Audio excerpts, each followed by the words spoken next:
Selamat pagi Bapak Ibu Saudara-saudari yang terkasih dalam Yesus Kristus. Kami segera Majelis Jemaat Gereja Persekutuan Kristen Pasar Baru mengucapkan selamat datang di ibadah kebaktian umum live streaming pada pagi hari ini. Sebentar lagi kita akan memulai ibadah kita, maka saya mempersilakan kita untuk dapat mempersiapkan diri dan selamat beribadah. Tuhan Yesus memberkati.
Jemaat dikasih Tuhan, selamat pagi, selamat datang dalam ibadah umum GP Kris Pasar Baru.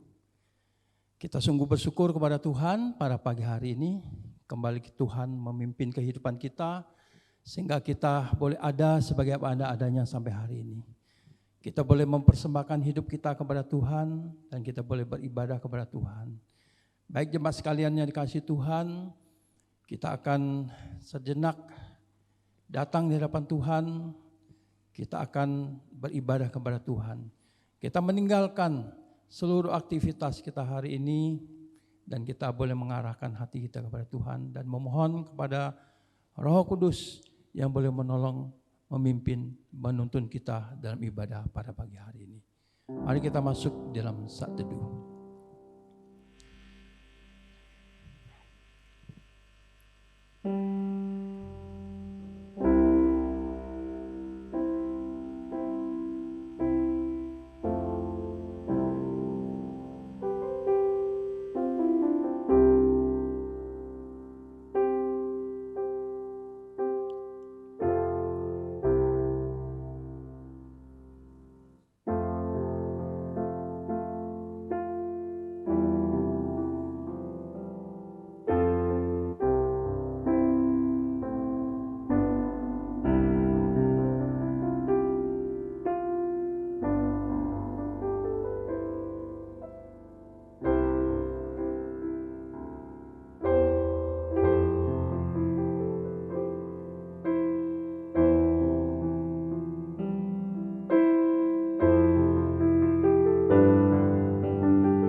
Pertolongan kita ialah dari Tuhan yang telah menjadikan langit dan bumi dan yang telah memilih kita sebelum dunia dijadikan supaya kita kudus dan tak bercacat di hadapannya. Kiranya Allah Bapa yang Maha Kasih, Juru Selamat kita Yesus Kristus dan penghiburan dari Allah Roh Kudus menyertai ibadah kita pada pagi hari ini dari awal, pertengahan sampai selesai. Lihat, aku berdiri di muka pintu dan mengetuk. Jikalau ada orang yang mendengar suaraku dan membukakan pintu, aku akan masuk mendapatkannya, dan aku akan makan bersama-sama dengan dia, dan ia bersama-sama dengan aku. Mari kita beribadah kepada Tuhan, kita menikmati kebaikan Tuhan dalam hidup kita pada pagi hari ini. Kita akan naikkan satu lagu mengatakan bahwa aku tak dapat lupakan kebaikan Tuhan yang telah aku terima. Engkau tulus menerima aku apa adanya. Hati hamba.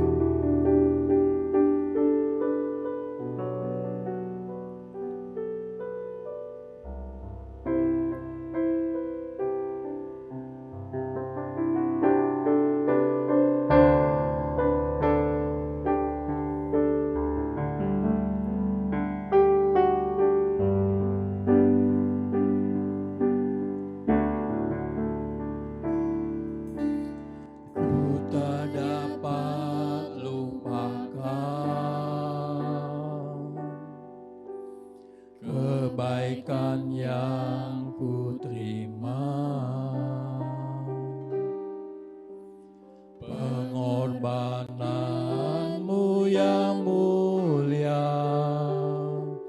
jadikan ku berharga.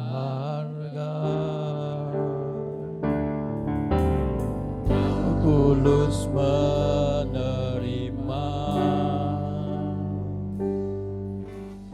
aku apa adanya.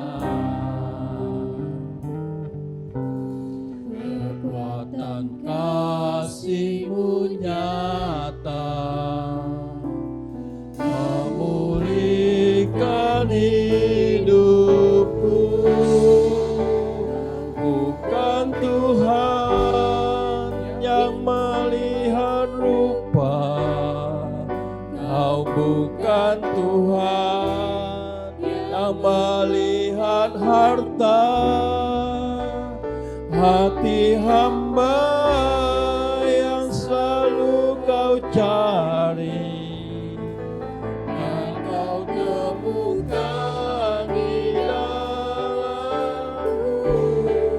Seluruh hidupku mau menyembah-Mu, sebab Engkau sangat berarti bagiku.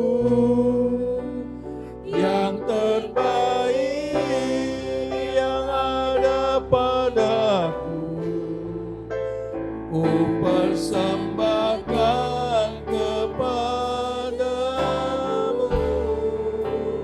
Yesusku. Ku tidak dapat melupakan kebaikan Tuhan. Ku tak dapat lupakan kebaikan yang ku terima, pengorbananmu yang mulia, jadikan ku berharga. Kau tulus menerima aku apa adanya. Kekuatan kasih-Mu nyata, memulihkan hidupku. Bukan Tuhan yang melihat rupa, Kau bukan Tuhan yang memandang harta. Hati hamba yang selalu Kau cari, biar Kau temukan di dalamku.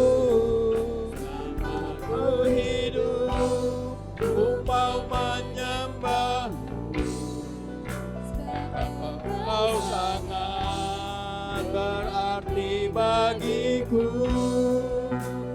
Yang terbaik yang ada padaku, ku persembahkan kepadamu. Kau bukan Tuhan, Tuhan yang melihat rupa. Kau bukan Tuhan yang memandang harta. Hati hamba yang cari, yang kau temukan di dalamku. Aku hidup, ku mau menyembahmu, sebab Engkau sangat berarti bagiku. Yang terbaik yang ada padaku, ku persembahkan kepadamu. Kau bukan Tuhan, kau bukan Tuhan yang melihat rupa, kau bukan Tuhan yang melihat harta. Hati hamba yang selalu kau cari, dan kau temukan di dalamku. Selama ku hidup, ku mau menyembah, sebab Engkau sangat berarti bagiku.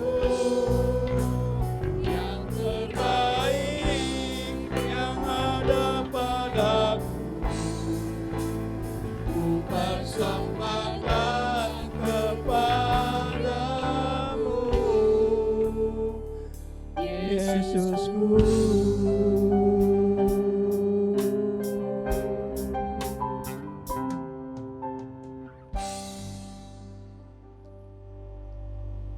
Tuhan, kami sungguh bersyukur kepada Engkau, karena Engkau tidak pernah memandang kami. Engkau tidak pernah melihat harta kami, tapi Engkau melihat hati kami ya Tuhan. Kami bersyukur memiliki Allah seperti Engkau ya Tuhan. Terima kasih Tuhan, terima kasih Yesus. Engkau Allah kami, Engkaulah Tuhan kami, Engkaulah juru selamat kami Tuhan. Engkau adalah pintu ya Tuhan. Terima kasih Tuhan, pada pagi hari ini kami boleh datang di depan Tuhan. Tuhan, setelah sekian lama kami mengalami hal-hal yang tidak menyenangkan Tuhan dalam hidup kami. Setelah sekian lama Tuhan, kami mengalami Tuhan ketidakbebasan dalam kami beraktivitas. Tapi Tuhan, sekali lagi, semua itu Tuhan tidak mengurangi kami Tuhan untuk datang beribadah kepada Engkau ya Tuhan. Engkau Allah kami yang tidak dibatasi oleh waktu dan tempat. Oleh sebab Tuhan, Engkau hadir di tengah-tengah kami ya Tuhan, untuk memberkati kami. Dimanapun kami berada, di tempat ini, atau di rumah kami masing-masing. Engkau memberkati kami, membuka hati kami, pikiran kami, untuk menyembah kepada Engkau ya Tuhan. Oleh sebab itu Tuhan, pada pagi hari ini kami memohon pimpinan Tuhan dalam memimpin kami dalam ibadah kami, membuka hati dan pikiran kami, memperkenankan kami, melayakkan kami, menerima kami Tuhan untuk datang di hadapan Engkau. Terima kasih Tuhan, kami serahkan ibadah kami pada pagi hari ini hanya ke dalam tangan berkuasa-Mu. Mohon Tuhan pimpin dari awal, pertengahan, sampai selesai. Amin.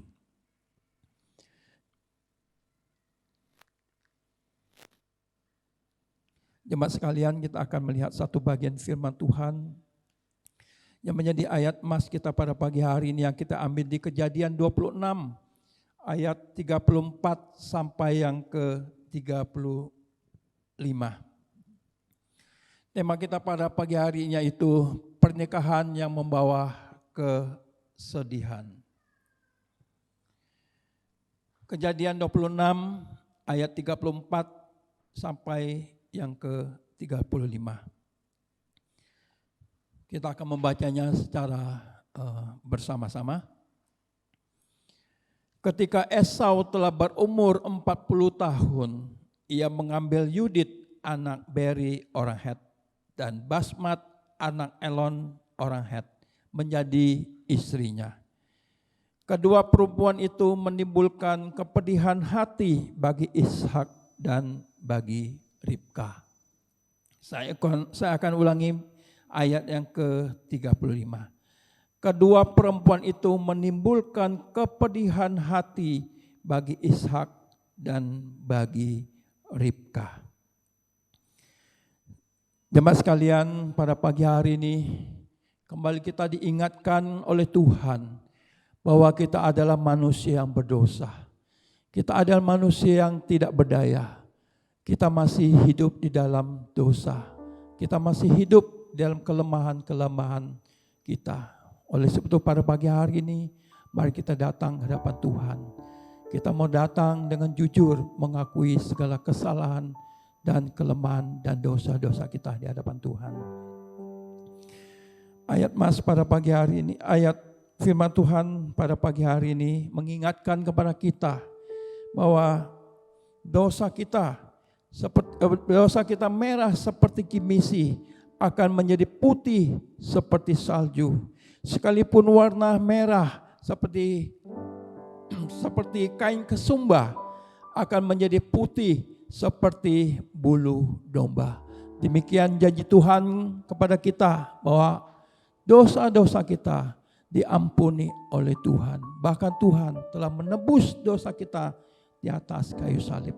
Marilah kita dengan jujur di hadapan Tuhan, kita datang di hadapan Tuhan untuk mengakui dosa-dosa kita. Sebelumnya kita akan naikkan satu lagu mengingatkan kepada kita untuk datang di hadapan Tuhan.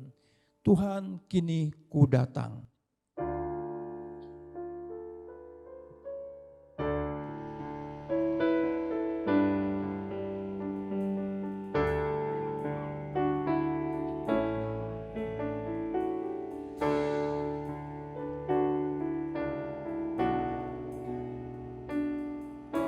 Hatiku senanglah mendengar suaramu. Hatiku senanglah ku dengar suaramu. Darah ku berikan padamu di bukit Kalvari. Kini ku datang padamu. Masukkanlah dosaku di dalam darah-Mu. Lemahlah imanku dan ku tak berdaya. Hanya kuasa-Mu yang dapat bebaskan dosaku. Sekarang ku datang. Kini ku datang padamu. Masukkanlah dosaku di dalam. Kini ku datang padamu. Kini ku datang padamu. Masukkanlah dosaku di dalam darah-Mu.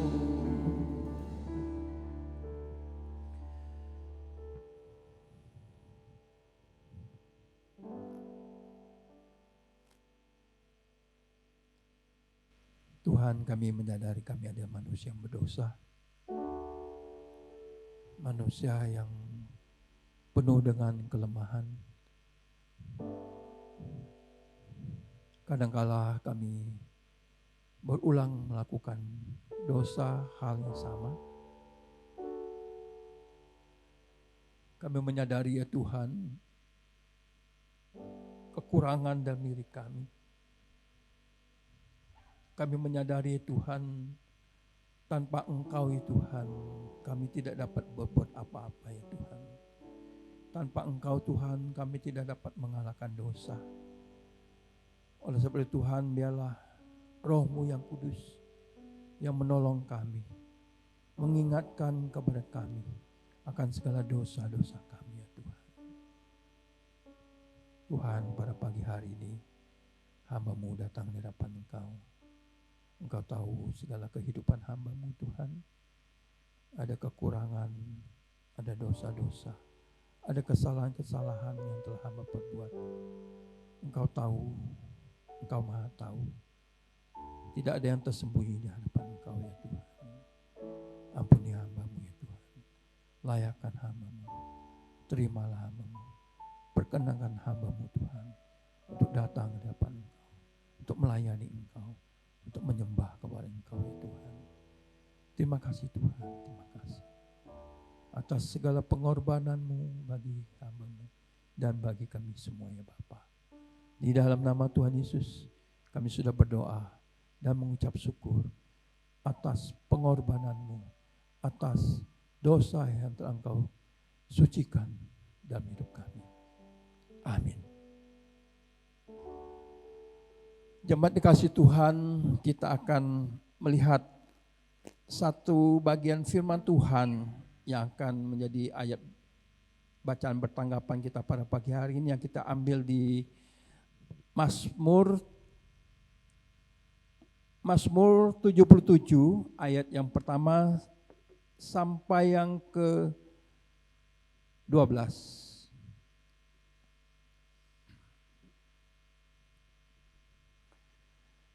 Mazmur 77 ayat pertama sampai ke-12 dengan perikop perbuatan Allah di masa lampau. Kita akan membacanya secara bersama-sama. Jemaat yang di rumah dapat mengikuti membaca ayat ini, ayat demi ayat.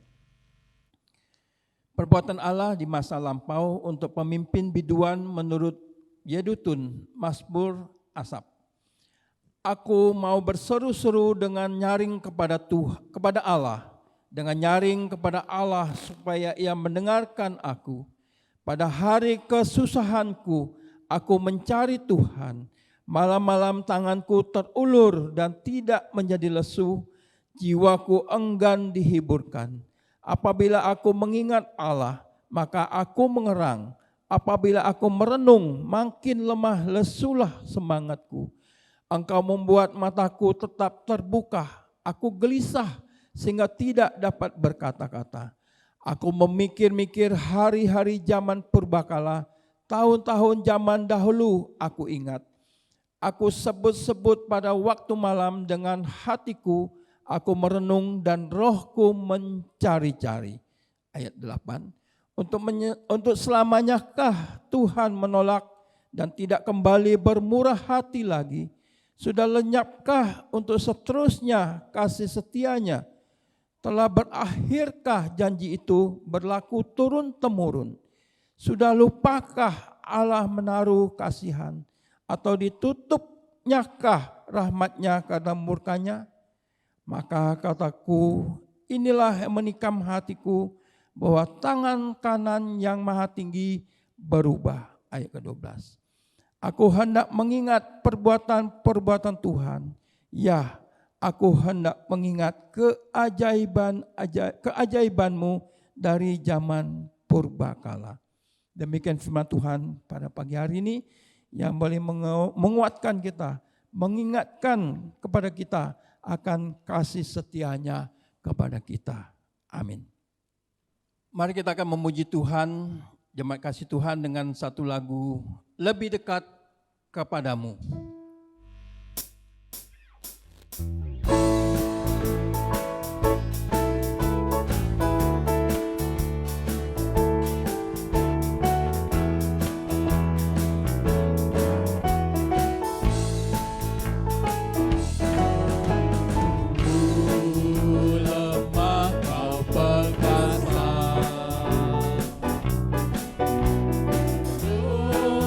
Dosaku terlepas.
dekat padamu.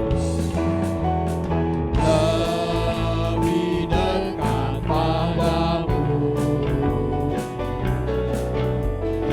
Indah tiada bandingnya.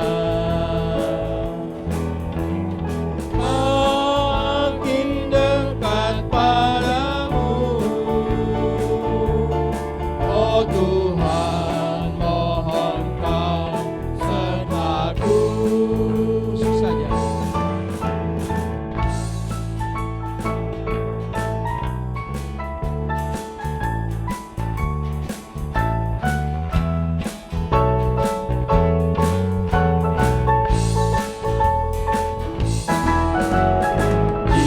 Jiwaku pun lemahlah,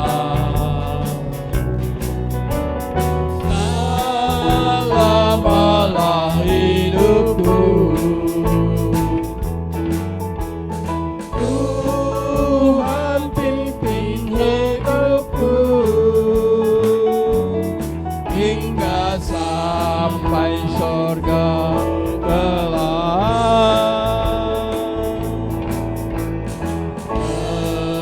Lebih dekat padamu, indah tiada bandingnya. Makin dekat padamu, oh Tuhan, mohon Kau serta. Lebih dekat padamu Tuhan. Lebih dekat padamu, indah tiada bandingnya. Makin dekat padamu, oh Tuhan, mohon Kau serta. Makin dekat padamu. Makin dekat padamu, oh Tuhan, mohon Kau sertaku.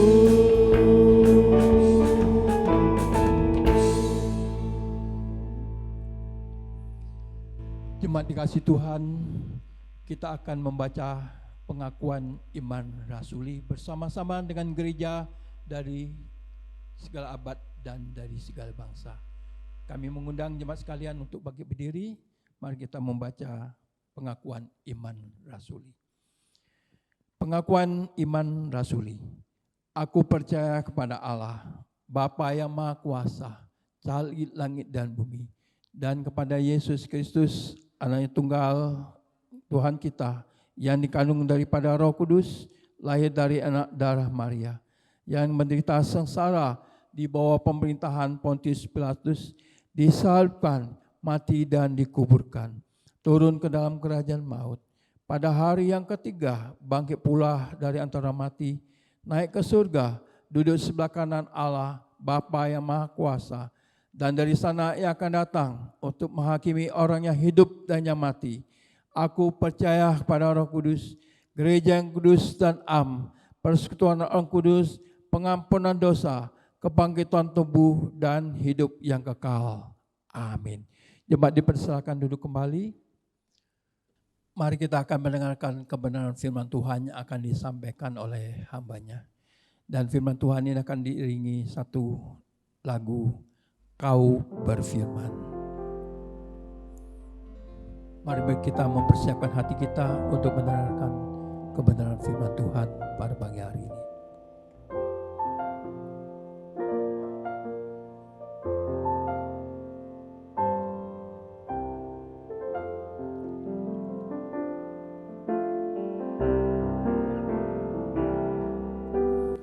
Apapun yang terjadi dalam hidupku ini, tak pernah ku ragukan kasih-Mu Tuhan.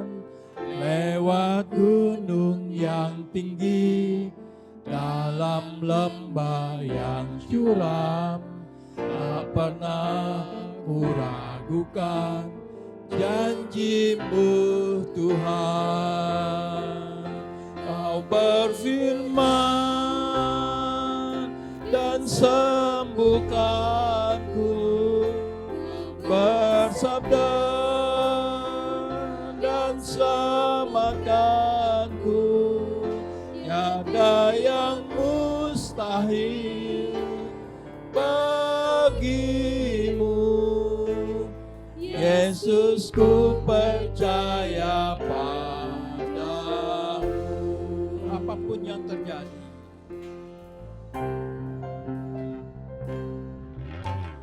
apapun yang terjadi dalam hidupku ini, tak pernah ku ragukan kasih-Mu Tuhan. Lewat gunung yang tinggi, dalam lembah yang curam, tak pernah ku ragukan janji-Mu Tuhan. Kau berfirman dan sembuhkanku, Kau bersabda dan selamatkanku. Tiada yang mustahil bagimu, Yesus, ku percaya padamu. Kau berfirman, Kau berfirman dan sembuhkanku, Kau bersabda dan selamatkanku. Tiada yang mustahil bagimu, Yesus, ku percaya padamu. tiada yang mustahil. Tiada yang mustahil bagimu, Yesus, ku percaya pada. Yesus, ku percaya padamu Tuhan. Yesus, ku percaya pada. Yesus, ku percaya padamu Tuhan. Yesus, ku percaya padamu. Kami persilakan para hamba-Nya untuk menyampaikan kebenaran firman Tuhan.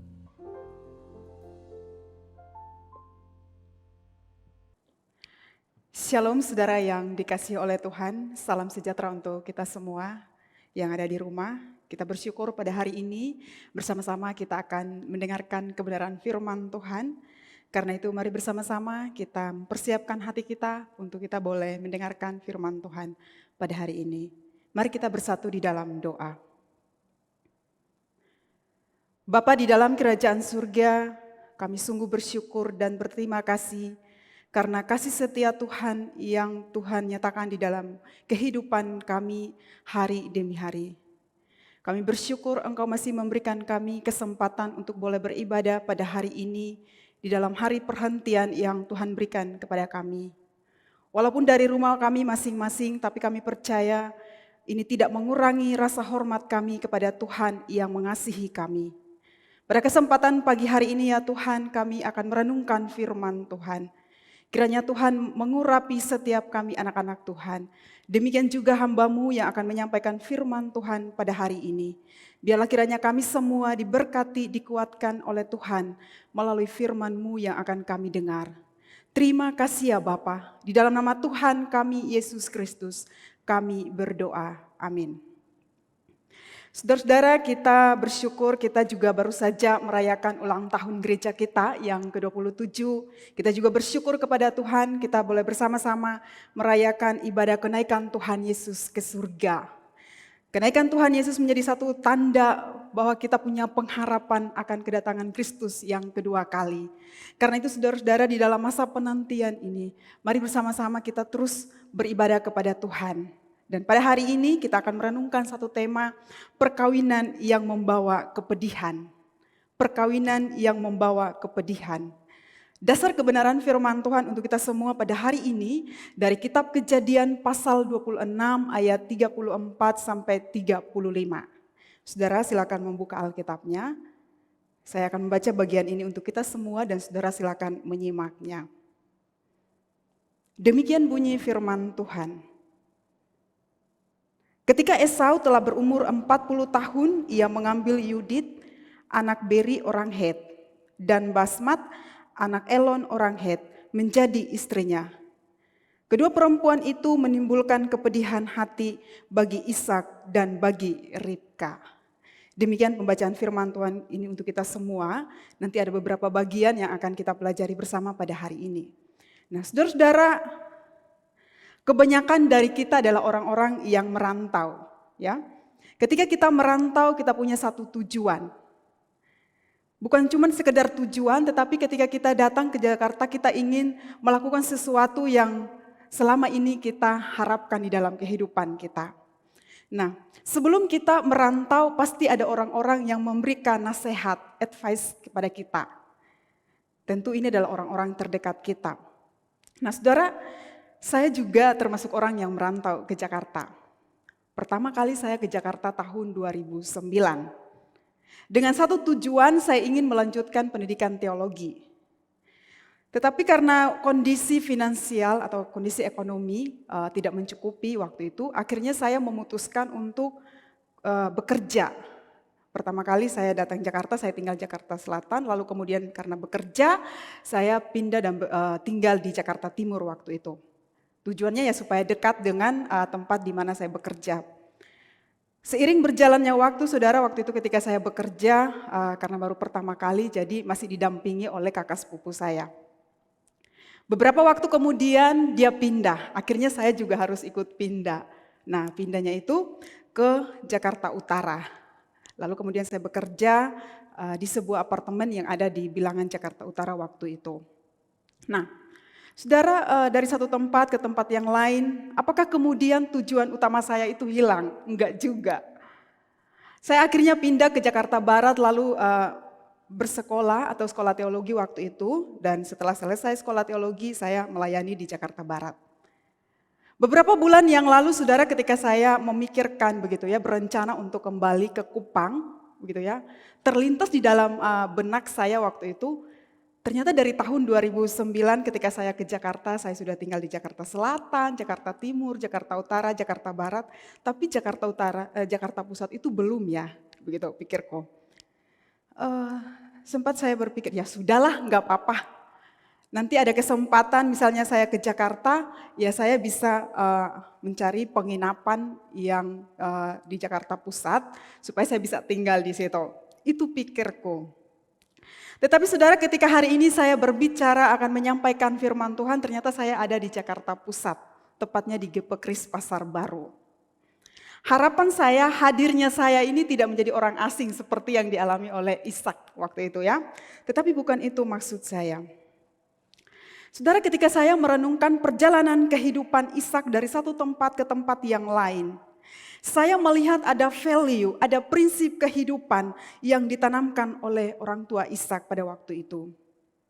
Demikian juga saya, ketika saya memutuskan untuk merantau ke Jakarta, papa mama bilang, kami akan memberikan bekal kepada kamu, bekal ini akan habis. Waktu itu ke Jakarta dengan kapal laut, mungkin ini akan habis ketika kamu masih dalam perjalanan. Tetapi kata mereka, kamu jangan balik, kamu terus maju. Dengan terus bersandar sama Tuhan. Bahwa papa mama itu enggak hadir secara fisik, tetapi Tuhan Yesus ada buat kamu dan papa mama. Itu pesan mereka. Saudara, sebagai anak waktu itu ketika saya mendengar pesan mereka, nasihat mereka, itu membuat saya terharu. Apakah ini yang namanya kepedihan? Bisa ya, bisa juga enggak. Kadang-kadang kita bersedih karena kita terharu dengan apa yang Tuhan kerjakan dalam hidup kita karena kita tidak bisa mengekspresikan apa yang kita alami. Lalu kita menangis. Tetapi di sisi yang lain kadang-kadang kita juga bersedih karena kita mengalami kepahitan, kita disakiti, kita dihakimi dan lain sebagainya. Itulah kepedihan yang kita alami. Nah, saudara-saudara, lalu apa yang terjadi dengan kehidupan Ishak ketika mereka bersedih? Saudara-saudara, nanti kita akan lihat di dalam bagian firman Tuhan ini. Tetapi saudara, saya mau katakan bahwa ketika saya dari satu tempat, dari Jakarta Timur, Barat, begitu kan, Utara, lalu kemudian sekarang saya ada di Jakarta Pusat, saya mau katakan bahwa dari satu tempat ke tempat yang lain, saya harus siap berhadapan dengan prinsip kehidupan yang ada di tempat itu. Sayangnya, tidak semua prinsip kehidupan itu dibangun di atas dasar kebenaran firman Tuhan. Disitulah saya harus kembali mendialogkan hati nurani saya, kembali mendialogkan apa yang ditanamkan oleh papa mama. Dalam hal ini adalah memiliki hidup yang terus bergantung kepada Tuhan. Saudara, Alkitab juga mencatat prinsip kehidupan orang-orang yang taat dan tidak taat. Hari ini kita akan melihat kehidupan dua orang anak Tuhan yang berusaha untuk terarah hidupnya sesuai dengan firman Tuhan. Di dalam usaha itu saudara, mereka berhadapan dengan orang-orang yang ada di dekat mereka itu hidupnya tidak sesuai dengan kebenaran firman Tuhan. Itulah yang membuat mereka pedih, sedih hatinya. Saudara-saudara, di minggu yang pertama kita telah belajar tentang kehidupan Ishak. Kita melihat bahwa Allah memberkati Ishak. Bukan berarti bahwa Allah meluputkan semua tantangan dalam hidupnya. Bukan berarti bahwa Ishak luput dari segala macam tantangan di dalam hidupnya. Enggak juga.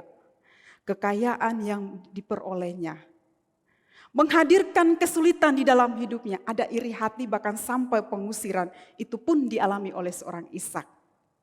Saudara-saudara, di dalam situasi yang seperti ini, bagaimana tanggapan seorang Ishak? Firman Tuhan berkata bahwa ia tetap tunduk taat pada pimpinan Tuhan. Allah ingin melatih iman Ishak dan kita untuk tetap bertahan, untuk tetap percaya bahwa Tuhanlah sumber berkat, bahwa Tuhanlah akan menyertai perjalanan kehidupan kita. Itu yang sudah kita pelajari. Saudara-saudara, di dalam situasi ketika Ishak sedang menikmati berkat-berkat Tuhan di negeri asing itu, kisah ini berlanjut dengan catatan tentang dua perempuan yang dinikahi oleh Esau anaknya yang berusia 40 tahun. Dua perempuan ini dikatakan menimbulkan kepedihan hati Ishak dan Ribka.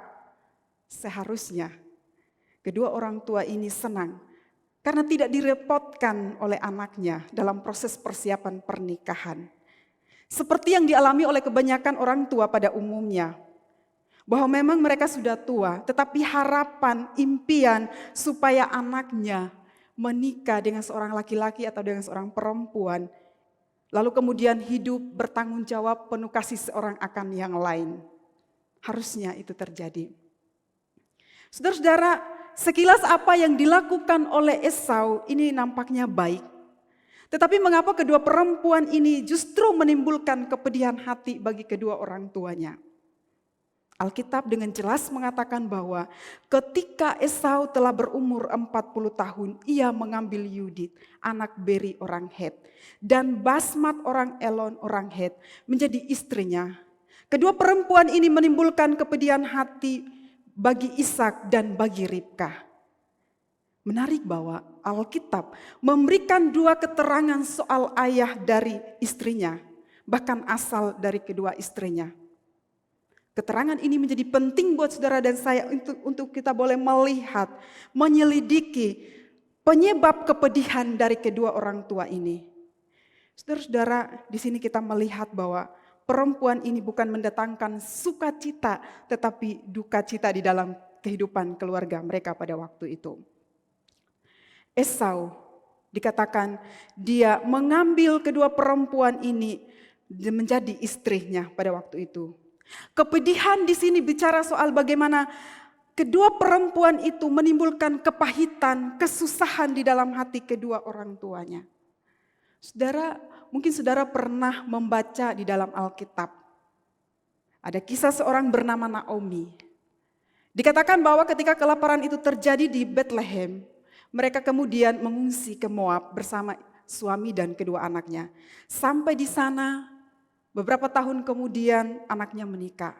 Tetapi kemudian suaminya dipanggil Tuhan, anaknya dipanggil Tuhan. Dan dia tinggal sebagai seorang janda di negeri asing pada waktu itu. Beberapa waktu kemudian dia mendengar bahwa Allah telah memberkati Bethlehem, Israel pada waktu itu. Lalu ia memutuskan kembali. Dan ketika dia masuk ke Bethlehem, orang-orang memanggil dia Naomi. Lalu apa katanya? Jangan panggil aku Naomi, panggil aku Mara. Sebab yang Maha Kuasa telah mendatangkan yang pahit di dalam hidupku. Sesuatu yang menyedihkan di dalam hidupnya. Ini konteksnya berbeda dengan Ishak dan Ribka. Firman Tuhan mengatakan bahwa Ribka dan Ishak diberkati di negeri asing. Ketika mereka sedang menikmati berkat-berkat Tuhan, kepedihan itu muncul di dalam kehidupan keluarga mereka. Oleh karena Esau menikah dengan perempuan Kanaan. Bisa dikatakan dia juga berpoligami. Nah, saudara-saudara, akhirnya kepedihan demi kepedihan, kesusahan demi kesusahan mewarnai kehidupan kedua orang tua ini. Saudara, pertama-tama kita perlu menyadari bahwasannya ketika kakeknya Esau, yaitu Abraham, mencarikan istri bagi ayahnya yaitu Ishak. Firman Tuhan mengatakan bahwa ia menyuruh hambanya untuk pergi mencari seorang istri dari kerabatnya yang bernama Nahor, yang tinggal di Aram, Mesopotamia. Mengapa ia tidak mengindahkan anaknya untuk menikah dengan perempuan-perempuan Kanaan yang ada pada waktu itu? Yang jelas karena mereka tidak percaya kepada Tuhan. Disinilah kita dibimbing untuk bersama-sama boleh memahami, melihat bahwa ada satu prinsip hidup dalam kebenaran yang mau diwariskan dan memang telah diwariskan oleh Abraham, bapak beriman itu, kepada keturunannya. Saudara-saudara, prinsip hidup dalam kebenaran ini juga yang mau ditekankan oleh Ishak dan Ribka kepada anak-anaknya. Alkitab memang tidak memberikan penjelasan bagaimana percakapan Esau dan kedua orang tuanya. Tetapi menarik bahwa ketika Esau melihat bahwa Ishak telah memberkati Yakub dan melepaskannya pergi ke Padan Aram untuk mengambil istri dari situ. Dan bahwa ia memberkati lalu memberikan pesan kepadanya, janganlah ambil istri dari antara perempuan Kanaan. Dan bahwa Yakub mendengarkan perkataan ayahnya. Ia pergi ke sana. Dalam beberapa terjemahan yang lain dikatakan bahwa Yakub taat kepada orang tuanya. Respon Yakub ini turut mempengaruhi kakaknya Esau. Firman Tuhan mengatakan bahwa Esau menyadari bahwa perempuan Kanaan itu tidak disukai oleh Ishak ayahnya. Saudara sekalian, perhatikan bahwa yang menyebabkan kepedihan, kepahitan di dalam hati Ishak dan Ribka bukan karena Esau telat menikah.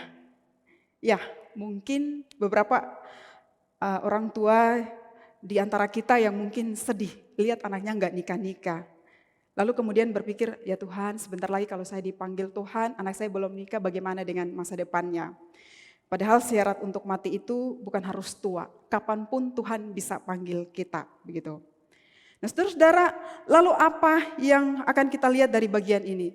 Yang ada di konteks ini adalah bahwa memang perempuan Kanaan itu tidak disukai. Dalam hal ini kita dapat melihat bahwa Ishak dan Ribka, mereka memahami betul bahwa perkawinan, pernikahan adalah sebuah inisiatif, adalah lembaga yang ditetapkan oleh Allah kepada manusia. Untuk beranak cucu, bertambah banyak, penuhilah bumi, taklukkanlah, berkuasalah atas segala yang ada di bumi. Itu kata firman Tuhan. Bagaimana manusia bisa menjalankan mandat budaya ini kalau perkawinannya tidak dibangun di atas dasar kebenaran firman Tuhan? Bagaimana mereka bisa menggenapi janji-janji Allah kepada keturunan menjadi berkat bagi bangsa-bangsa yang lain? Kalau mereka tidak mentaati firman Tuhan, dalam hal ini adalah membangun sebuah keluarga atas dasar kebenaran firman Tuhan. Saudara-saudara, pertanyaan-pertanyaan inilah yang kian menggema di dalam pikiran kedua orang tua ini, Ishak dan Ribka. Saudara, izinkan saya untuk bertanya, apa yang menjadi prinsip hidupmu? Apakah prinsip hidup saudara adalah dibangun di atas dasar berapa banyak engkau membangun networking dengan orang-orang yang ada di sekitarmu? Apakah prinsip hidupmu itu dibangun di atas dasar seberapa hebatnya kamu membangun usahamu? Apakah prinsip hidupmu dibangun atas dasar betapa hebatnya kamu mendidik anak-anakmu? Yaitu pengetahuanmu. Apakah kamu mendasari kehidupan keluargamu atas dasar pengetahuanmu?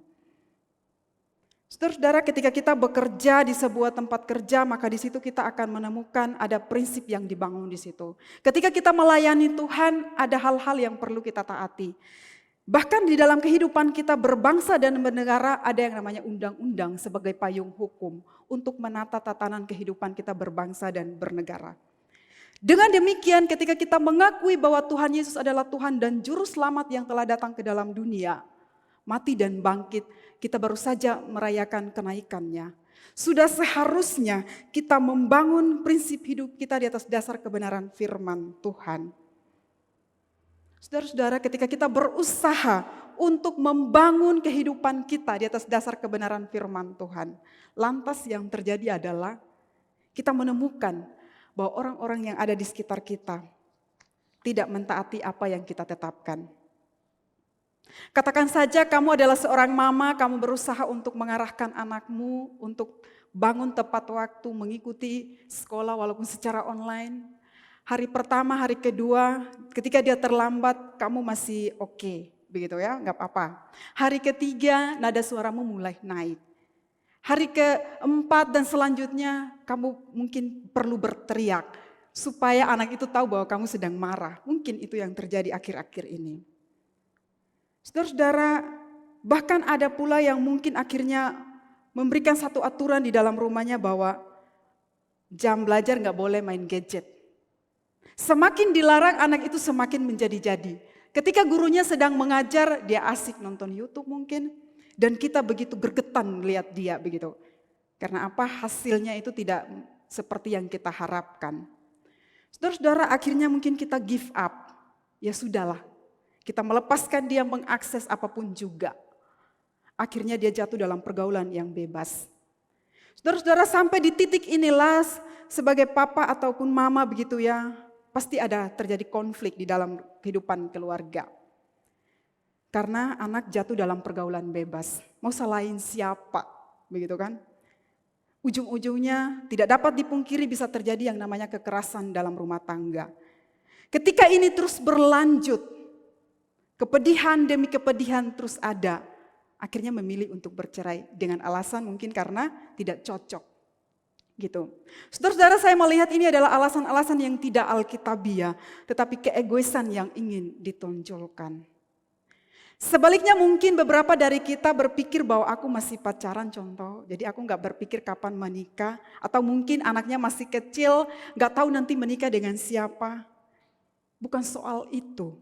Tetapi hari ini firman Tuhan mau berkata bahwa siapapun kita harus membangun value, dasar kehidupan kita di atas dasar kebenaran firman Tuhan. Saudara-saudara bisa baca di dalam kitab Ulangan, ide awal ketika Tuhan memberikan satu tanggung jawab kepada orang tua. Dikatakan di sana, ajarkanlah berulang-ulang firman itu. Ketika engkau bangun, ketika engkau duduk, ketika engkau berbaring, dan seterusnya. Supaya apa? Supaya itu terus melekat di dalam hidupnya dan ia tidak melupakan kebenaran itu. Saudara-saudara, ketika mempersiapkan bagian ini saya teringat. Ketika saya kecil, setiap akhir tahun papa akan pergi ke pasar. Gitu ya, bukan berarti papa saya jarang ke pasar, dia sering ke pasar juga. Tetapi akhir tahun itu menjadi akhir yang sangat berkesan. Kenapa? Karena ada satu tujuan yang nanti papa ingin beli, yaitu membeli kalender. Tidak semua varian kalender yang dijual di pasar itu cocok buat papa. Jadi kalau dia tidak menemukan maka dia akan kembali. Tapi sebelum dia kembali, saudara, dia akan berpesan kepada tukang kalender itu, tolong carikan kalender yang ada gambar Tuhan Yesus. Begitu. Minggu berikutnya dia kembali lalu dia mendapatkannya. Datang. Biasanya itu kalau 12 bulan kan ada yang 6 lembar begitu ya. Dipilah lalu dipasang di dinding ruang tamu kami waktu itu.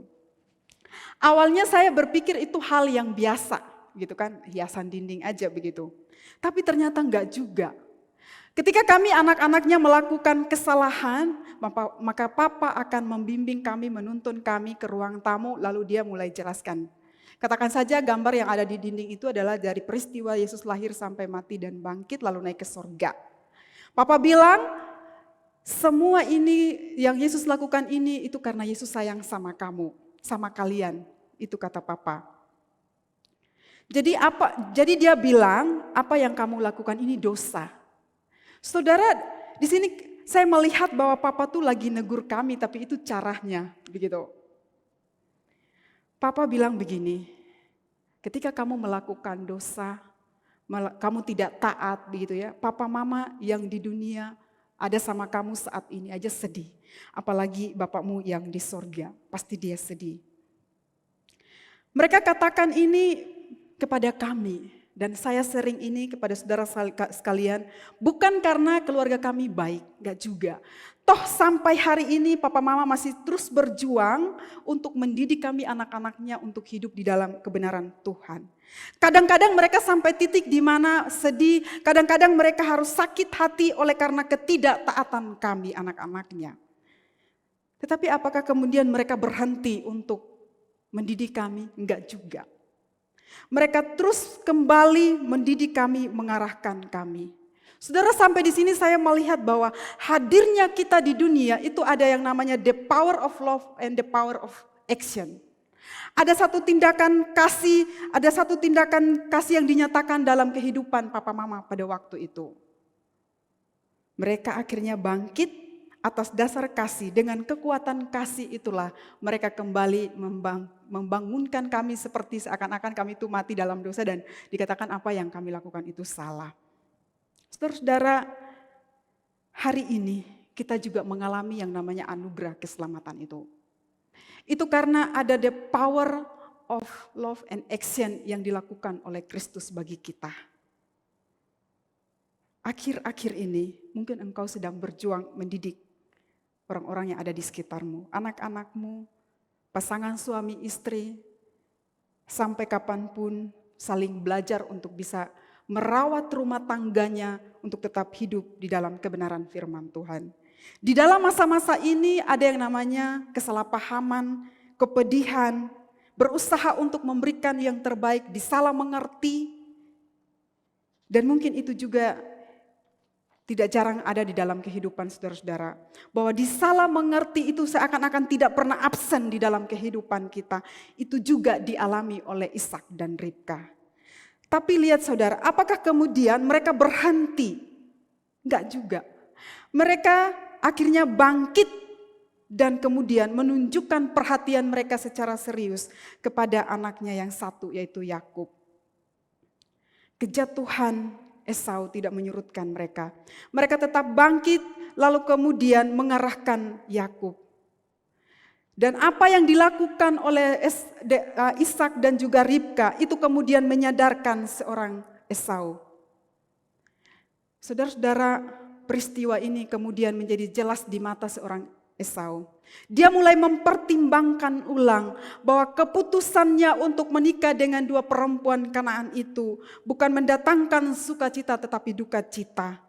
Kepedihan itu menjadi jelas di matanya ketika ibunya berkata kepada ayahnya, "Aku sangat sedih karena perempuan-perempuan yang dinikahi oleh Esau." Dan kesedihan itu akan bertambah jika bahkan dia katakan aku lebih baik mati kalau Yakub pun menikah dengan perempuan Kanaan. Saudara-saudara, ini ada sebuah urgensi di dalam rumah tangga ini.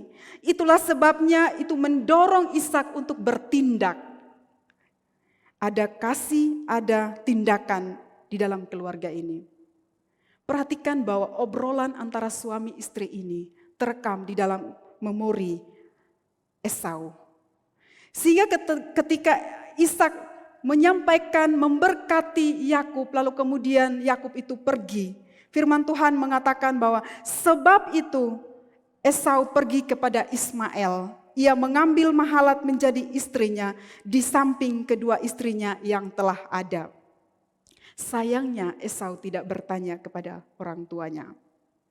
Saudara-saudara, sebelumnya kita akan melihat beberapa karakteristik yang dicatat di dalam Alkitab tentang kehidupan seorang Esau dan keturunannya. Dikatakan bahwa mereka adalah orang yang berakal budi, mereka adalah orang yang percaya diri, mereka adalah orang yang kuat, bengis, mereka adalah penyembah berhala, mereka adalah orang-orang yang percaya kepada takyul, giat dalam perdagangan. Inilah karakteristik dari Esau dan keturunannya. Saudara-saudara, dari beberapa karakteristik ini, kita dapat melihat bahwa ternyata Esau pada titik ini, dia sedang berusaha untuk menyenangkan kedua orang tuanya. Karena apa? Dia telah menikah dengan dua perempuan yang tidak diperkenankan oleh kedua orang tuanya. Saudara, tetapi menarik bahwa Alkitab memberikan keterangan yang jelas juga kepada kita bahwa dia menikah dengan seorang bernama Mahalat, anak Ismail, anak Abraham. Gitu, anak Mahalat, anak Abraham. Kalau kita kilas balik, maka kita akan melihat bahwa lahirnya Ismail itu adalah satu upaya yang dilakukan oleh Abraham dan Sarah untuk menggenapi janji Tuhan. Mereka berpikir bahwa sebentar lagi mereka akan mati. Bagaimana dengan janji Tuhan itu? Bagaimana mereka bisa menjadi berkat buat bangsa-bangsa yang lain? Dengan demikian kita dapat melihat bahwa upaya yang dilakukan oleh Abraham dan juga Sarah tidak diperkenankan Tuhan. Dan sampai titik ini ketika Esau mengambil Mahalat anak Ismail, kita melihat juga bahwa ketika Esau berusaha untuk menebus kesalahannya dengan cara berpikirnya sendiri tanpa bertanya, maka seakan-akan dari satu dosa tambah satu dosa yang lain. Berusaha untuk menyenangkan hati orang tua. Mungkin itu juga yang sering terjadi dalam hidup kita. Papa mama minta apa? Kita pikir kita bisa, kita tanpa tanya kita lakukan saja. Kadang-kadang mungkin kita kesal sendiri. Saudara-saudara, tapi inilah gambaran yang jelas di depan kita. Bahwa seringkali kita memiliki karakteristik seperti Esau. Bahkan pada abad 21 ini pun manusia berusaha bahwa dia bisa menyelamatkan dirinya sendiri. Gak butuh Tuhan. Saudara-saudara yang dikasihi oleh Tuhan, ada seorang bernama Agustinus dari Hippo. Dia pernah menuliskan siklus kehidupan manusia jatuh di dalam dosa, berbuat dosa. Dikatakan seperti ini, ketika pertama kali kita berdosa, kita berduka, kita merasa hina, kita mengakui dosa kita di hadapan Tuhan, kita memohon Dia mengampuni kita, lalu kita berjanji di hadapan Tuhan bahwa aku tidak akan berbuat dosa. Ini kali pertama. Lalu kali yang kedua kita merasa berduka, merasa terhina, mengakui dosa, memohon ampun. Kali ketiga kita berduka, merasa hina, mengakui dosa. Kali keempat kita berduka. Kali kelima dan seterusnya kita mulai menyerah dan menerima diri apa adanya. Bahkan mungkin ada di antara kita mengatakan bahwa aku memang orangnya begini. Saudara, itulah yang menjadi tembok antara engkau dan saya untuk kebenaran firman Tuhan itu boleh masuk. Dan kemudian mengubah kehidupan kita. Kebenaran ini memperlihatkan secara transparan ketidaklayakan kita dan kita butuh yang namanya seorang penebus, yaitu Kristus. Saudara-saudara, ketika kita bicara soal kehidupan Esau, kita akan melihat juga bahwa di dalam perjanjian baru, saudara tentu pernah baca Herodes Agung. Ketika Yesus lahir, dia berusaha membunuh bayi-bayi yang ada di Bethlehem. Kenapa dia lakukan itu? Karena dia gila kekuasaan. Saudara, ketika saya mempersiapkan bagian ini, saya teringat bahwa ada satu catatan sejarah yang mengatakan bahwa wilayah itu pun didapat dengan money politik karena merasa kaya dan bisa membeli kekuasaan itu. Seiring berjalannya waktu ketika takhta itu dialihkan kepada seorang bernama Herodes Antipas yang memenggal kepala Yohanes Pembaptis. Sikap itu pun tetap ada, merasa nggak butuh Tuhan. Terus berlanjut kepada Kaisar Agripa Agung yang ikut ada di depan Tuhan Yesus mengadili pada waktu itu. Pada masa kepemimpinannya dia berhasil membawa Yudea masuk di dalam masa yang sangat makmur. Bahkan kehidupan kekayaan mereka itu melebihi Tirus dan Sidon. Saudara bisa baca di dalam kitab Kisah Para Rasul pasal 12 ayat 20 dan seterusnya. Saudara-saudara, di titik inilah dia menganggap diri sebagai Tuhan. Dan apa yang terjadi? Firman Tuhan mengatakan bahwa dia mati ditampar malaikat Tuhan. Kesombongan demi kesombongan terjadi di dalam hidup mereka. Merasa nggak butuh Tuhan. Saudara-saudara, ketika kita merenungkan bagian ini, prinsip hidup seperti apa yang kau bangun di dalam keluargamu? Apakah kamu dikenal sebagai seorang yang berakal budi tetapi rendah hati? Apakah kamu dikenal sebagai orang yang angkuh, merasa tidak membutuhkan masukan dari orang lain? Seperti apa sosok kamu di depan anak-anakmu? Apakah seorang yang kuat dalam arti yang positif atau sebaliknya menindas? Seperti apa kamu di depan teman-temanmu? Apakah kamu seorang yang mudah memaafkan atau pendendam? Saudara-saudara, saudara bisa perhatikan di dalam Kejadian pasal 26 ayat 33. Saudara-saudara, di dalam bagian itu dikatakan bahwa lalu dinamainya sumur itu Seba. Sebab itu nama kota itu adalah Berseba sampai sekarang. Kebenaran ini memberikan satu pengertian kepada kita bahwa Ishak dan keluarganya dibawa untuk terus-menerus menyembah Allah. Mengingatkan mereka akan nenek moyang mereka yang bernama Abraham. Yang adalah seorang penyembah Tuhan. Kalau kamu tidak menyembah Tuhan, misalnya kita tidak bekerja lalu untuk bertahan hidup, maka kita mencuri. Ada seorang mengatakan bahwa ketika kita mencuri, kita tidak bekerja, kita sedang menyembah kemalasan kita. Ketika kita berzina, maka sebenarnya yang kita sembah adalah hawa nafsu kita. Saudara-saudara yang dikasihi oleh Tuhan, tokoh reformator kita bernama Martin Luther, dia mengatakan, mengapa hukum pertama di dalam kitab Keluaran itu dikatakan seperti ini? Jangan ada padamu Allah lain di hadapanku. Bagian ini mau memberikan satu penekanan bahwa karena kita adalah makhluk penyembah. Ketika Tuhan menciptakan kita, maka kita harus menyembah Tuhan. Saudara-saudara, lebih lanjut lagi kita melihat bahwa karakteristik lain yang dimiliki di dalam kehidupan Esau adalah dia giat di dalam perdagangan. Saudara, bagaimana dengan kehidupanmu akhir ini? Ketika omsetmu tak kunjung bertambah, apakah kamu terus menaruh kepercayaanmu kepada Tuhan? Tidak percaya kepada takyul, tidak percaya kepada sio atau bintang-bintang Virgo lainnya. Apakah seperti itu? Saudara, ingat pesan firman Tuhan beberapa minggu yang telah kita lewati. Kita diingatkan bahwa kita harus terus bergantung kepada Tuhan sang sumber berkat itu. Datanglah kepada Dia dan ketika kamu diberkati tetaplah rendah hati. Ingat bahwa itu dari Tuhan. Saudara-saudara, saya harap ini ada di dalam kehidupan kita sebagai anak-anak Tuhan. Sebab jika tidak demikian, inilah yang disebut dengan perkawinan yang membawa kepedihan. Karena bagaimana mungkin dalam sebuah keluarga kamu mau membangun prinsip hidup yang lain selain hidup dalam kebenaran. Kalau kamu anak Tuhan, maka hari ini firman Tuhan bilang, bangunlah keluargamu di atas dasar firman Tuhan. Pada kesempatan ini saudara, saya juga mau katakan bahwa jangan malu, jangan sungkan untuk berguru, bertanya sering kepada orang-orang yang punya kerohanian yang baik. Katakan saja kamu adalah seorang anak muda yang saat ini sedang membangun relasi dengan lawan jenis, maka kamu perlu memahami prinsip-prinsip soal pacaran yang kudus yang akan membawa kamu, mengarahkan kamu menuju jenjang pernikahan yang kudus. Saudara-saudara, sehingga akhirnya engkau bisa menjadi generasi-generasi muda Kristus. Karena kalau enggak, yang terjadi adalah perkawinan yang membawa kepedihan. Untuk mencegah hal itu, mari kamu bawa dirimu mengenal Tuhan, tanya sebanyak mungkin orang-orang yang kerohaniannya baik untuk membimbing engkau. Saudara, di akhir dari khotbah pada hari ini, beberapa tahun yang lalu ada seorang hamba Tuhan, ketika dia akan memberkati pernikahan dua orang anak Tuhan, dia bertanya kepada mereka pada waktu itu, apa bedanya wedding and marriage? Mungkin terkesan sama, begitu ya, mungkin terkesan sama.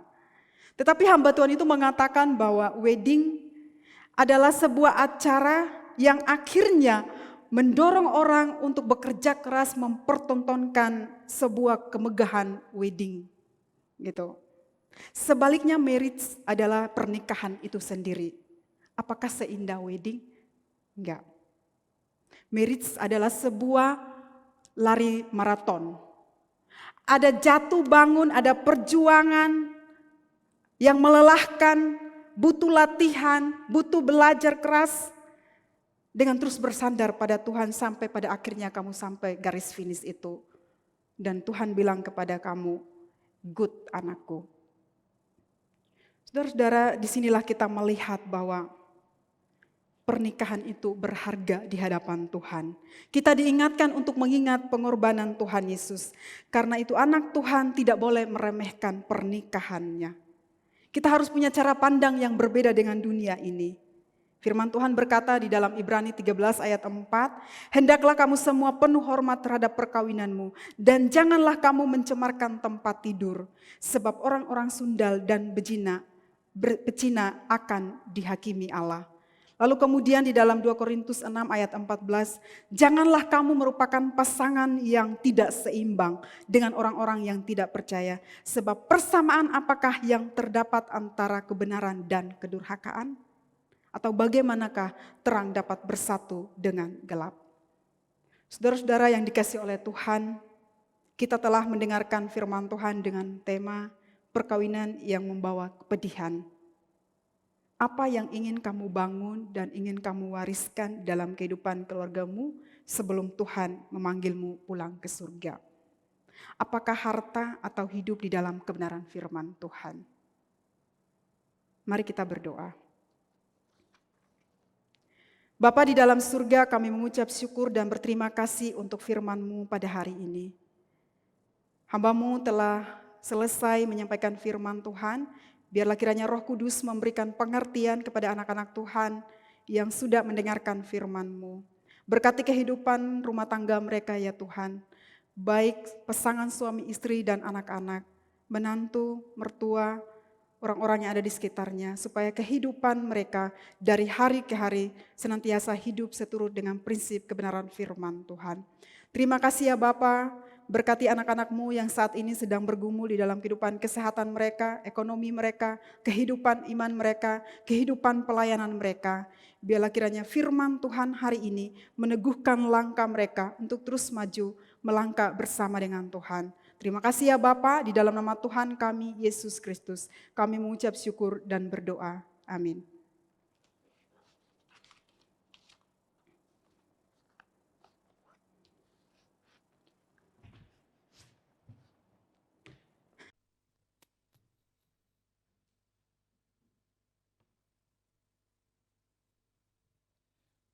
Selamat siang Bapak Ibu Jemaat yang terkasih dalam Tuhan. Tiba saatnya kita akan menyimak warta jemaat pada hari ini. Yang pertama, kami mengucapkan terima kasih kepada seluruh pelayan yang telah melayani Tuhan pada hari ini. Kiranya Tuhan Yesus yang memberkati. Kemudian kami menyambut dengan sukacita untuk Bapak Ibu yang mengikuti ibadah di tempat ini dan juga yang mengikuti ibadah secara live streaming di rumah masing-masing. Kiranya Tuhan yang selalu menolong kita. Kemudian gereja telah mengadakan program diakonia untuk membantu jemaat di masa-masa penyebaran COVID-19 ini. Jika ada yang membutuhkan pelayanan diakonia, boleh menghubungi majelis jemaat atau ketua PW. Dan jika ada jemaat yang mau mendukung program ini, dapat juga menyalurkan dukungannya melalui materi atau sembako. Setelah itu diberitahukan bahwa katekisasi sudah dimulai dan akan dilaksanakan setiap hari Kamis pukul 7 malam. Diberitahukan bahwa renungan harian video telah dibagikan melalui WA masing-masing setiap jemaat agar kita boleh melihat dan selalu mendengarnya dalam kesetiaan. Setelah itu diberitahukan juga agar kita terus mengikuti setiap kegiatan rohani di gereja kita agar kita boleh bertumbuh di dalam Tuhan. Kemudian untuk menghadapi virus corona ini diharapkan kepada setiap jemaat untuk selalu bersandar kepada Tuhan dan tetap menjaga kesehatan. Kita juga dapat melihat pokok doa yang sudah tertera di warta. Kemudian Bapak Ibu, kita juga bisa melihat dan membaca untuk statistik kehadiran dan jumlah persembahan minggu lalu yang tertera di warta. Jikalau Bapak Ibu menemukan kesalahan pencatatan, dapat menghubungi majelis. Kita juga bisa melihat tema khotbah selama bulan Mei yang tertera. Kemudian bagi Bapak, Ibu, dan saudara-saudari yang mau memberikan persembahan, dapat ditransfer melalui rekening bank yang sudah tertera di warta jemaat yang telah dibagikan melalui WhatsApp. Diberitahukan juga agar kita dapat melihat jadwal pelayanan untuk kita dapat mempersiapkan diri melayani di minggu-minggu yang akan datang. Kemudian mari kita juga mengucapkan selamat ulang tahun kepada saudara-saudari kita yang berulang tahun di sepanjang bulan Mei, dan kepada setiap pasangan pasutri yang merayakan atau memperingati wedding anniversary di bulan Mei ini. Dan kemudian di bagian terakhir warta sudah ada renungan dari ringkasan khotbah minggu lalu untuk boleh kita lihat dan baca agar terus mengingatkan kita dan bertumbuh dalam Yesus Kristus. Sekian warta jemaat pada hari ini. Tuhan Yesus memberkati.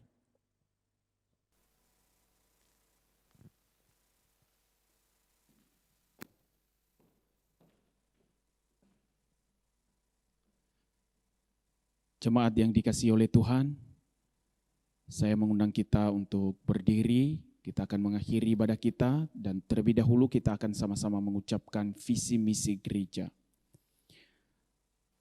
Visi gereja, gereja yang dipimpin oleh Roh. Misi gereja, Injil diberitakan, yang hilang ditemukan, orang percaya diperlengkapi, yang miskin dilayani, hidup bergantung secara teratur dalam pimpinan Tuhan, setiap orang dirangkul dalam komunitas, dan Allah yang dipuji karenanya. Pujian doksologi.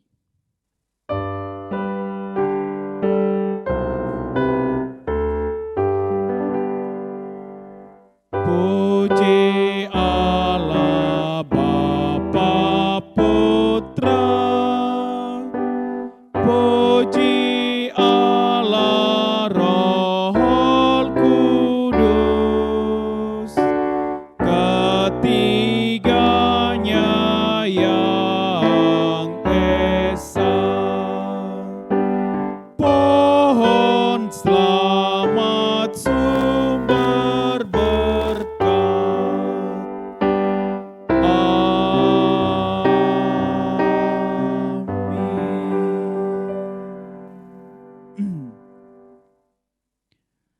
Kami bersyukur Tuhan atas segala kebaikan-Mu. Di minggu yang telah kami lalui, Tuhan sudah menolong dan memberkati kami. Dan kami bersyukur di minggu yang baru ini kami boleh kembali menikmati persekutuan dengan Engkau lewat ibadah ini. Kiranya Tuhanlah yang memberkati firman-Mu yang telah kami dengar, dan Roh Kudus Engkau tuntun kami untuk terus menghidupi kebenaran firman-Mu. Terima kasih Tuhan. Kami juga berdoa Bapa, kami meletakkan di dalam tangan-Mu untuk gereja yang telah Engkau dirikan di tempat ini, GP Kris Pasar Baru dan juga pos-pos perintisan baik yang ada di Bekasi, di Batam. Kami sungguh bersuka cita Tuhan, beberapa hari yang lalu kami boleh merayakan hari ulang tahun gereja ini yang ke-27. 27 tahun lamanya Tuhan telah berkarya melalui gereja-Mu. Tuhan telah memimpin dan menyatakan kuasa-Mu. Oleh sebab itu Tuhan, kami tetap percayakan gereja-Mu di tahun-tahun yang ada di depan kami. Kiranya Tuhanlah yang terus memelihara, memberkati, menolong dan menopang. Bahkan kiranya Engkau pun yang terus menyatakan segala kebaikan-Mu untuk perkembangan gereja ini. Kami berdoa untuk hamba-hamba-Mu Tuhan yang melayani Engkau. Mulai dari hamba-Mu dan keluarga, juga guru-guru Injil yang telah Tuhan percayakan melayani di tempat ini. Tuhan satukanlah hati kami di dalam melayani Engkau, dan Tuhan juga yang senantiasa memberkati pelayanan kami, pakai hidup kami menjadi alat kemuliaan bagi nama-Mu Tuhan. Kami juga berdoa untuk setiap majelis dan pengurus. Tuhan juga yang terus memakai sebagai alat anugerah-Mu di tengah-tengah jemaat-Mu, agar setiap kami boleh melayani Engkau dengan penuh sukacita dan dengan ketulusan hati. Dalam segala kelemahan dan keterbatasan setiap kami Tuhan, kami mohon Allah Roh Kudus yang terus bekerja, sehingga pelayanan yang sederhana ini Tuhan, boleh terus membawa berita Injil melalui kehidupan kami, melalui pelayanan kami, disebarkan melalui kami kepada orang-orang yang ada di sekitar kami, keluarga kami, orang-orang yang mengenal kami. Terima kasih Bapa. Kami juga berdoa Tuhan, pergumulan gerejamu di tahun ini bahkan tahun-tahun di depan kami. Kami tidak tahu kapan pandemi ini akan berakhir. Ya Tuhan, sampai saat ini kami harus melaksanakan ibadah persekutuan dengan live streaming. Tetapi kami rindu Tuhan, ada ibadah tatap muka pada waktu yang Engkau kehendaki. Oleh sebab itu Tuhan pimpinlah. Kiranya Tuhanlah yang membuka jalan. Ketika nanti Engkau mengizinkan ibadah tatap muka di tempat ini, Tuhan, Engkau bekerja sehingga tidak membawa masalah, tidak akan menjadi sebuah sarana di mana nanti terjadi penularan wabah virus corona. Oleh sebab itu Tuhan, berikan kami hikmat di dalam membuat keputusan, sehingga Tuhan kami boleh melihat kasih dan pertolongan-Mu. Terima kasih Bapa. Kami juga berdoa Tuhan untuk beberapa jemaat-Mu yang saat ini di dalam pergumulan. Beberapa mereka yang sedang mempersiapkan pernikahan. Beberapa di antara mereka ada ibu-ibu hamil. Bahkan mereka yang saat ini sedang mempersiapkan kelahiran bayi yang Tuhan anugerahkan. Dan juga beberapa di antara jemaat-Mu ada yang masa pemulihan. Dan mungkin banyak pergumulan-pergumulan lain. Kami berdoa Tuhan tolonglah, karena hanya satu tempat kami mengharapkan pertolongan. Hanya satu tempat kami di mana kami memiliki pengharapan, hanya di dalam Engkau ya Tuhan Yesus. Maka berkaryalah melalui semua itu, agar setiap kami, umat-Mu yang ada di GP Kris Pasar Baru, jemaat yang ada di pos-pos perintisan, boleh menikmati kasih dan kebaikan-Mu. Terima kasih Bapa. Kami juga berdoa buat bangsa kami. Kami bersyukur Tuhan beberapa hari ini kami mendengar berita bahwa penyebaran COVID ini semakin hari semakin turun. Kami bersyukur atas segala kebaikan-Mu. Oleh sebab itu Tuhan, kiranya Tuhan terus memberkati bangsa kami. Tuhan terus bekerja di dalam memutus rantai penyebaran wabah ini.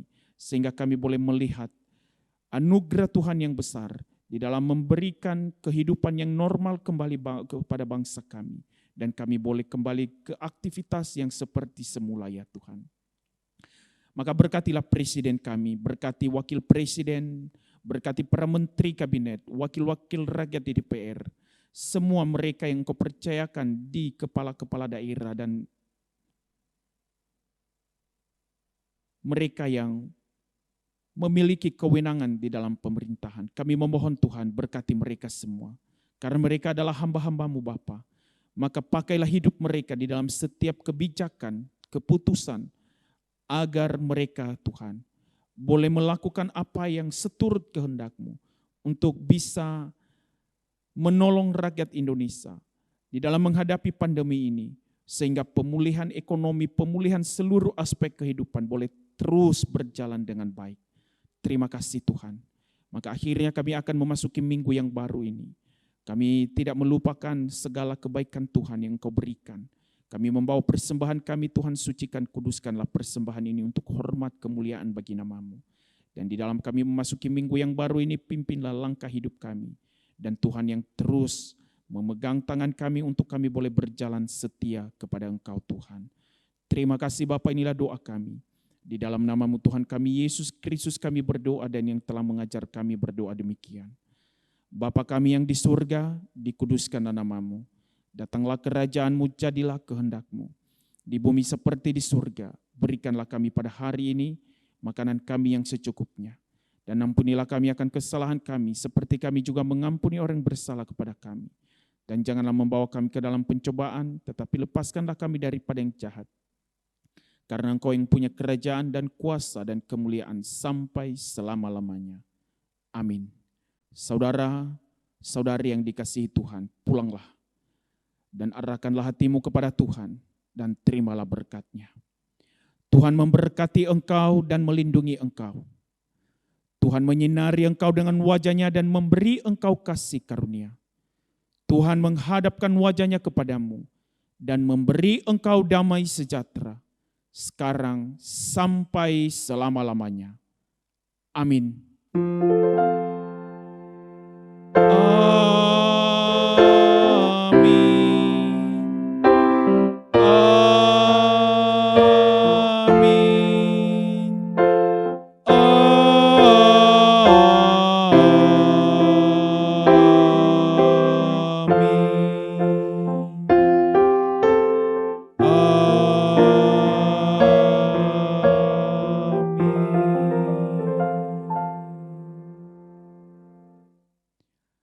Ibadah selesai, silakan duduk dan mengambil saat teduh. Kami mengucapkan selamat hari Minggu, Tuhan Yesus memberkati.